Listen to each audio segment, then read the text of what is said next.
Hey guys, welcome back to our channel. If you're not subscribed yet, make sure you subscribe so that you can see every time I post. I think there's a little bell thing or something that you can click to. It'll send you a notification to your phone when I post, if you want. So this video, I am going to focus on Matthew's schedule, his diagnosis, everything from start to now. So Matthew was diagnosed, or we noticed he was very speech delayed when he was a little over a year and like 3-4 months.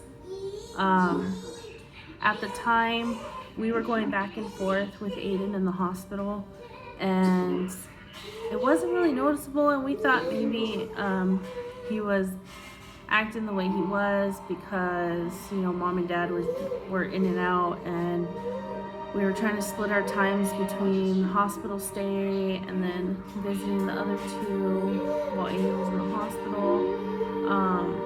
And so we thought we were messing him up because he was, you know, 1-year-old. That's like an important time where they're learning how to play, they're learning how to say their first words and communicate. And we thought we were just, on our part, we were falling behind on teaching him.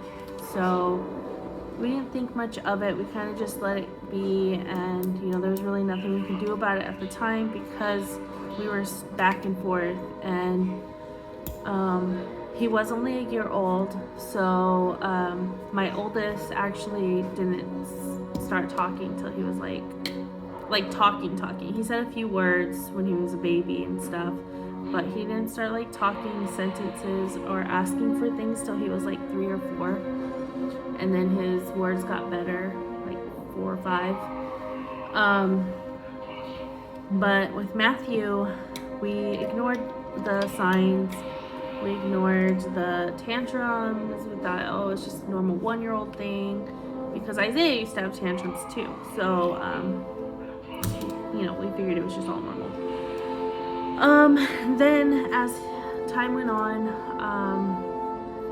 he started showing more and more signs of not giving us eye contact, or he would space out a lot. Like, he would space out and you couldn't snap him out of it.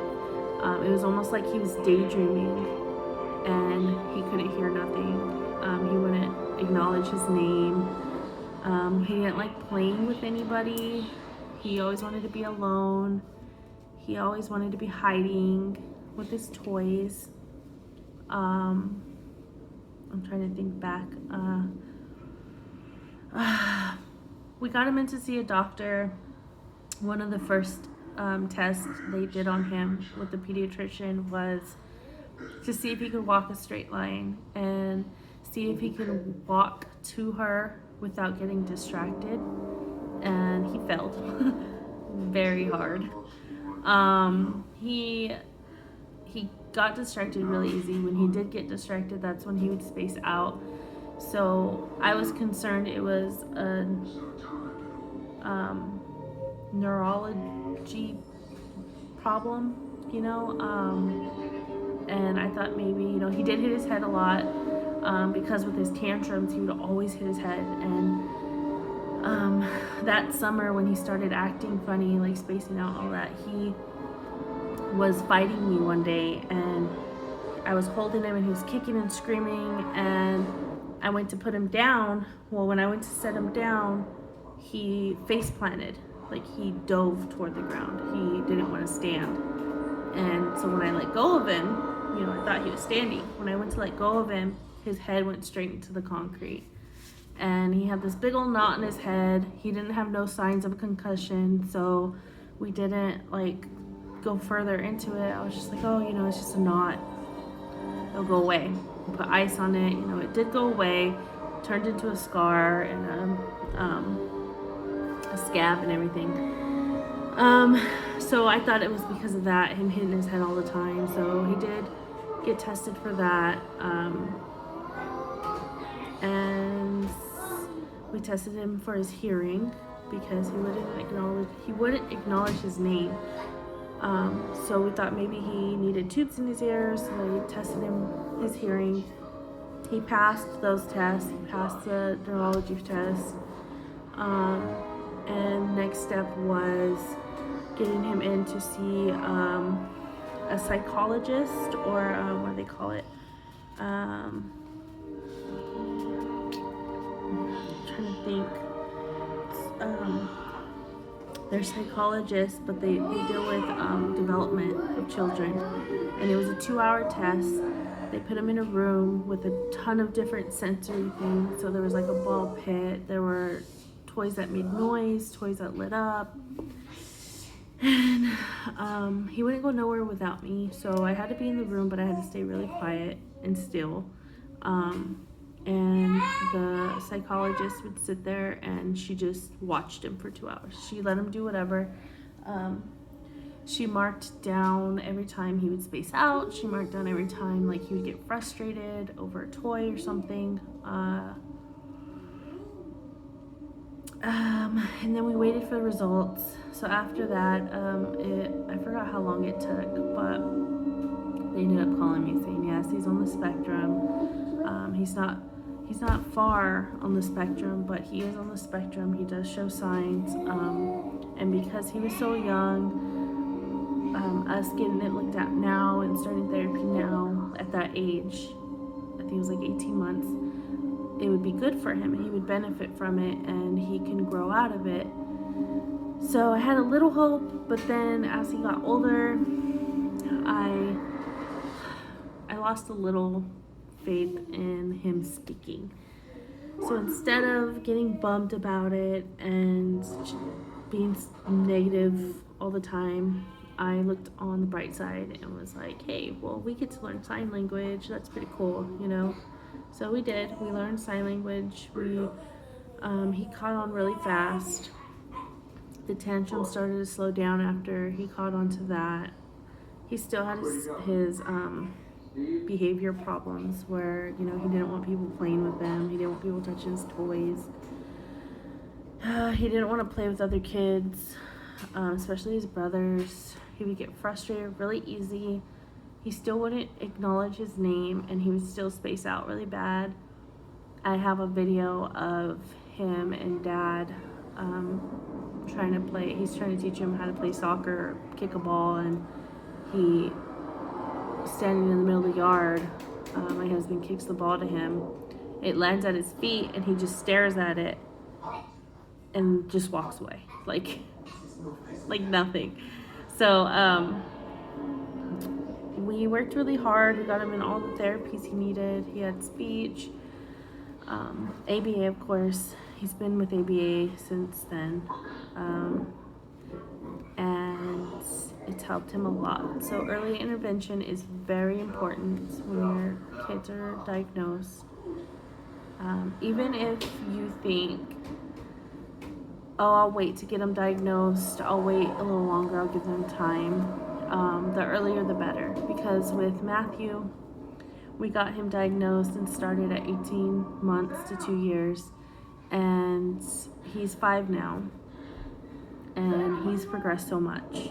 But Aiden wasn't diagnosed till he was 3, and I see the difference. Like, I see the difference in how they're learning and everything, the levels. I wrote down some questions I looked up online to make sure I answered as much as I can. One was, when do you start seeing the signs for autism, and what are the warning signs? So Matthew's was obviously his spacing out, and his tantrums. He would get so frustrated because he didn't know how to ask for help, or he didn't know how to ask for his cup or something. And he was so irritated to where he would self-harm himself. He would bite himself. He would throw himself all over the floor. He still does it sometimes, but it's more of like a 5-year-old tantrum than it is his autism. And Warning signs, honestly, now when I look back, I see a lot of it in his baby videos. He always had sensory issues, and I thought it was just normal because they say, your kids are going to be opposite. And he always needed to be squeezed and swaddled really tight, like not just normal swaddle, like tight enough to where he can't move. He couldn't sleep without that. He had the spacing out thing. He would space out a lot as a baby. A lot of his baby videos are like that too. So honestly, I don't believe, one of the questions too is whether it's from vaccines. I don't think my boys are autistic because of vaccines.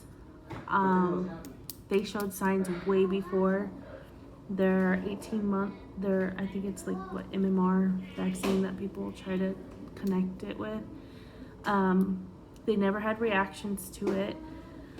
I do believe kids do have allergic reactions to the vaccines, and that causes other stuff because of their allergic reaction to it.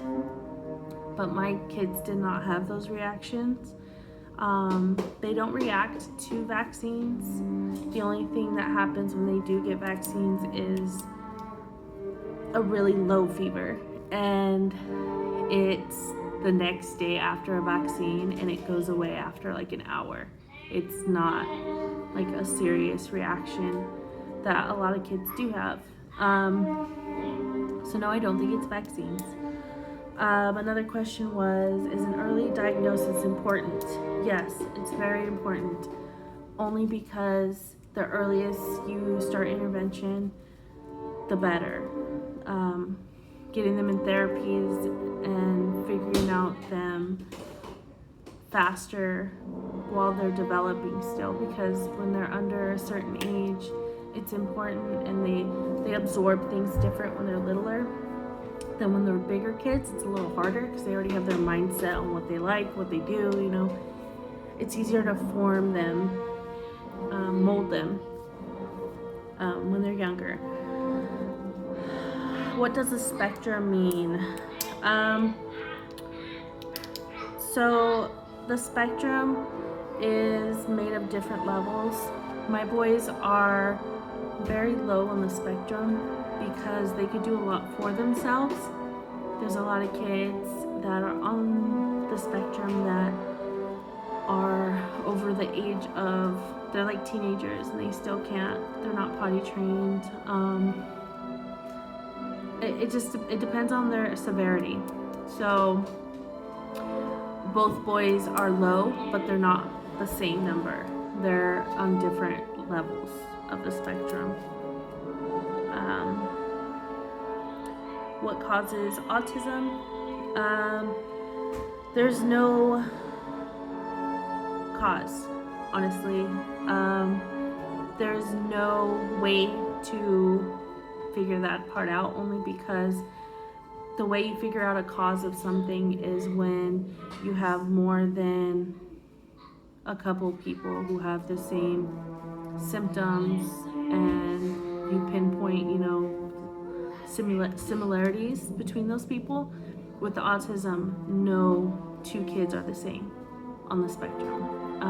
Their tics are different, their sensory levels are different, their likes and dislikes are different, their taste in foods are different. Sorry, hold on. Okay, back. So my boys, for example, Matthew likes action films and scary movies. He's really good at memorizing things and figuring things out. He's a really good problem solver. He is really good at manipulating too. I'll tell you that much. He is so funny. He knows how to get what he wants. So he knows how to butter someone up to get what he wants. And his therapist, sometimes he has them wrapped around his little finger. It's so cute. But that's Matthew. Matthew loves dinosaurs. He loves Avengers, all superheroes. He's not a big fan of DC though. He likes Marvel. I'm so sorry for those DC fans out there. He loves Halloween. He loves Christmas. So he's grown into himself, and he loves people now. He will approach someone his age now and tell them hi. He's really good at going up to babies and, you know, just being so cute with babies and gentle. He understands what being gentle is. Back then he did not. He was rough and he didn't know how to handle his own body. So we had to teach him, which is another reason why early intervention is very important. Is there a cure? No. Autism, there's no treatment for autism. It's treatable, not curable. I mean, there's no cure for autism.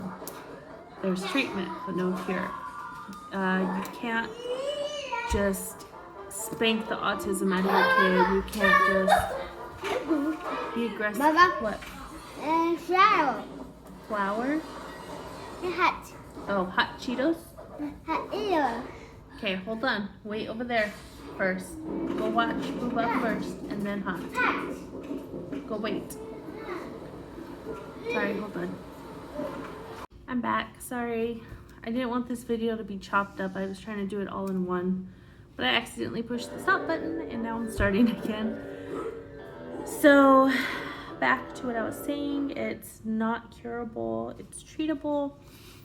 I love the boys' doctor.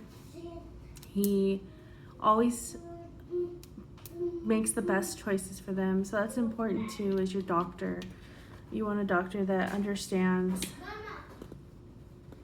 and knows how to treat your kids. Sorry. Okay, I'm sorry. So, about spanking your kids, do not ever fall into that category of, because you're in denial, don't skip the diagnosis process and go straight into listening to others, because people that don't understand, I hear this a lot, especially in public. Oh, you should spank your kid. They're disrespectful. Oh, you need to spank them. They wouldn't act like that. So when I found out my kids were diagnosed, my kids were autistic, I grew up in a home where I was spanked a lot. I turned out fine.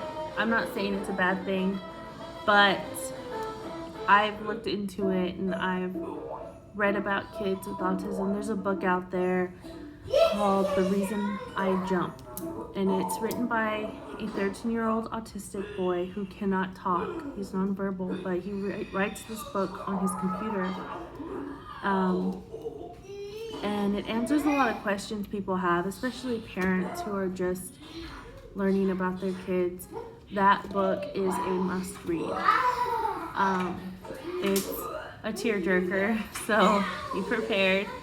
But while reading it, he mentions kids being spanked and kids being yelled at and being called, why are you being bad? Why are you so bad? And him explaining how they don't understand they don't even know why they act the way they do. So the negativity will only damage them more. It doesn't help them at all. And I know I sometimes will say, oh my gosh, what's wrong with you? Why are you acting like this? And Matthew thinks it's funny when I say that because he just likes getting a reaction out of me. But I'm sorry, hold on. So spanking them for acting the way they are is unfair to them because all they see is that mom's mad at me. They don't understand what they did. Even if you did it like right after they did something and you show them, it doesn't process the same. He explains this in the book, and it breaks my heart because I know there's parents out there that are in denial and they think they can beat it out of their kids, and their kids never get better. And if they do, then I mean, okay, but I couldn't do that to my kids just because it's sad to think of it that way. It's like hitting a blind kid for knocking over a pile of blocks or something because he didn't see it, but he made you mad, so you're gonna spank him for it. It's not fair, you know? So, yeah. Yeah, I don't know where I was going with that. But,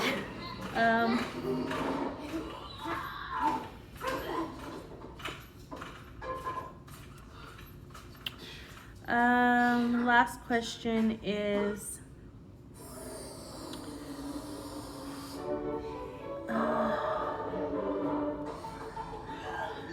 what's next in treatment? What's next in treatment for Matthew? Right now, he's learning how to talk. He is 5 years old.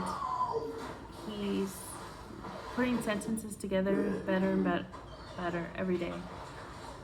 He still has a problem with controlling his anger, so we are working on anger management with him, with his behaviors. That's tough too. He's getting more aggressive, so I'm gonna be on my own soon with them with no ABA for a while, and I'm teaching myself how to put him in timeout,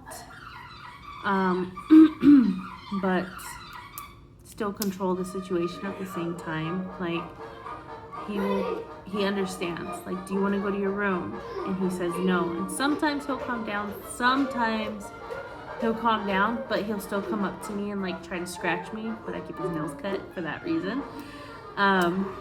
And I realize I just have to put him in his room, and he has to be in timeout.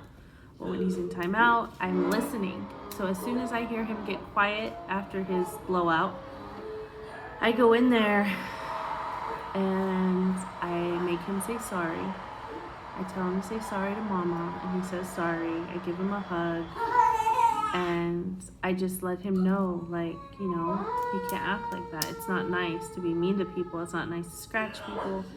We're trying to teach him, because not only are you dealing with a kid whose mentality is, he's 5 years old, but sometimes he's like a 3-year-old.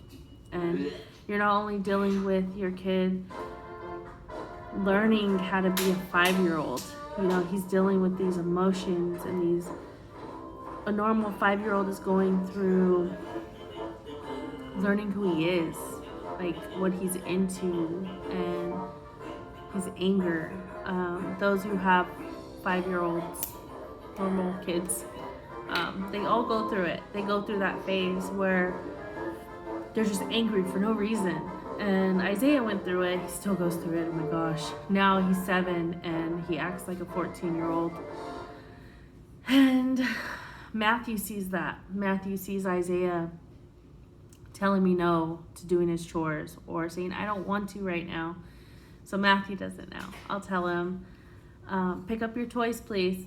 No, I don't want to. Or, I'm playing with that. No, you know. And you gotta learn patience. So much patience.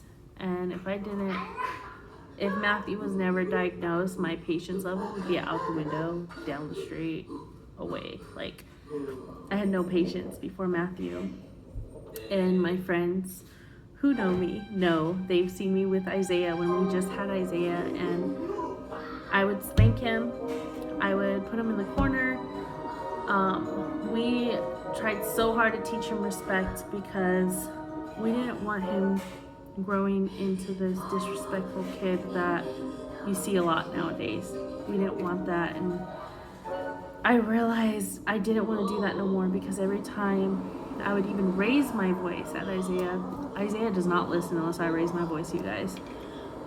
But before, when I would raise my voice, and like, even if I'm just yelling his name and he's ignoring me, Matthew would have panic attacks.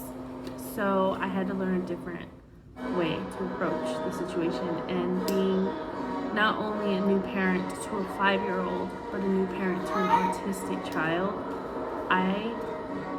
I put myself in parenting therapy. I asked for the help, and it is important to ask for the help, you guys. Don't be embarrassed because you think, oh, if I'm taking parenting classes, that means I'm a bad parent. No, it means that you're willing to put yourself out there to learn new techniques, learn new ways of being a better parent. You can be the best parent ever, and just learning new little techniques. Like, I learned keeping a schedule and a routine was important, with not only finding time to spend with Isaiah alone, but also keeping myself controlled and less stressed with our schedule otherwise. And it worked, you guys. It worked so well. I am so thankful. If you haven't heard of it, Love and Logic, look it up. It saved me from a mental breakdown, because it is stressful. It is so stressful. And I have 2 autistic kids and a 7 going on 14-year-old. So I was stressed out of my mind, and I'm a military wife, so 70% of the time I feel alone because my husband puts most of his time into work, and when he's deployed, I'm here alone. Like now, I'm here alone, and it's stressful. I have to buckle down and get my mind together because no one's gonna be these kids' mother but me, so I had to get myself together.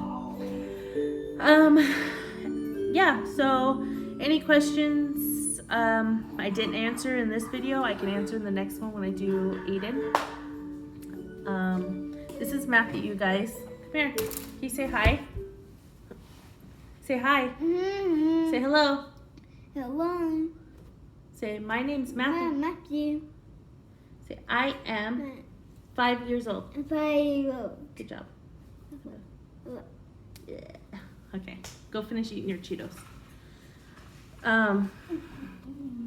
Yeah, so drop your questions below. Let me know. If I didn't answer a question you do have, I will answer them in the next video. Thanks for watching. Sorry it ended up being long again, but I'm getting better. It's not 40 minutes like the first couple videos. Yeah, let me know, you guys. Bye.